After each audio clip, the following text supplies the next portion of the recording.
Hello বন্ধুরা, পরিচালনায় আপনাদের সবাইকে স্বাগত।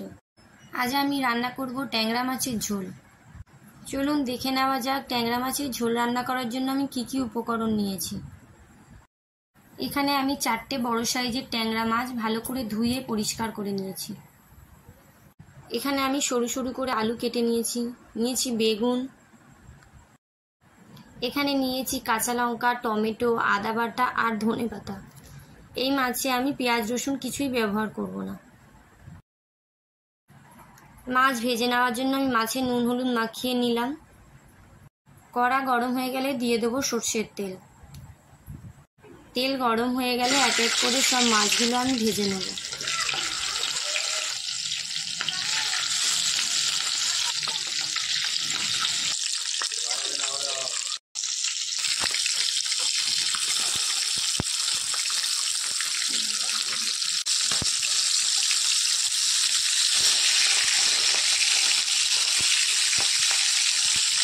মাছ আমার ভালো করে ভাজা হয়ে গেছে। এখন আমি মাছগুলোকে তুলে নিলাম। এখন আমি তেলের মধ্যে দিয়ে দিচ্ছি বেগুনগুলোকে আমি ভালো করে ভেজে নেব। বেগুন আমার ভাজা হয়ে গেছে। ফোড়নের জন্য আমি দিয়ে দিলাম গোটা জিরে, তেজপাতা আর 4টে কাঁচা লঙ্কা। ফোড়নের থেকে যখন একটা সুন্দর সেন্ট ছাড়তে শুরু হবে তখন আমি দিয়ে দেবো কেটে রাখা আলু। এখানে আলুটা আমি হালকা লাল লাল করে ভেজে নেওয়ার পরে দিয়ে দেবো আদা বাটা, টমেটো কুচি, পরিমাণ মতো নুন দিয়ে সব মশলাগুলোকে আমি ভালো করে কষিয়ে নেব।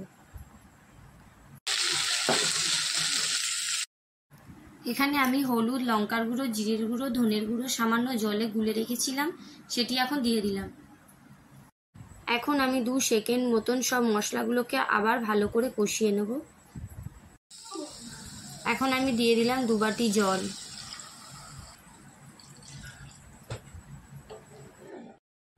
এখন আমি ঝোল ফোটা পর্যন্ত কিছুক্ষণ অপেক্ষা করব। দেখুন বন্ধুরা, আমার মাছের ঝোল ফুটে গেছে। এই পর্যায়ে আমি দিয়ে দেবো ভেজে রাখা বেগুন। এখন আমি ভেজে রাখা মাছগুলোও দিয়ে দিলাম। আবারও আমি 3-4 মিনিট মতন রান্নাটা হতে দেব।